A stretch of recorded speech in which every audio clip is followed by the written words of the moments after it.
გამარჯობა ჩემო მეგობრებო. ეხლა არის დილის 10 საათი და არის ორშაბათი. დღეს შევცდები გადავიღო დილის ვლოგი. პირველ რიგში უნდა გამოვიცვალო. უკვე როგორც ხედავთ გამოვიცვალე. გარეთ არის მზიანი ამინდი. და ჩავედით დაბლა. ჩამოვედი დაბლა და ეხლა უნდა ვჭამო საჭმელი. მანამდე კი დაგანახეთ ჩვენი სოფლის ეზოს.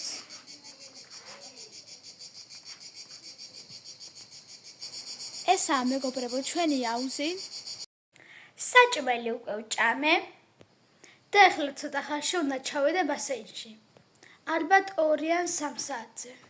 იმიტომ რომ დღეს ძალიან სიცხე არის. და ბასეინში რო არ ჩავიდე ვერ გავძლებ. დღეს არის 25 გრადუსი გამოცხადებული. და ხვალაც ალბათ მასე იქნება. ასე რომ ძალიან სიცხეა და მე ძალიან ცხელა. სულ ეს იყო ეს ჩემი ვლოგი. მინდა გითხრათ რომ გამომიწეროთ, ძალიან გთხოვთ, რომ აქტივი მომემატოს. ასე გამომიწერეთ და სულ ეს იყო, ეხლა კი ნახვამდის.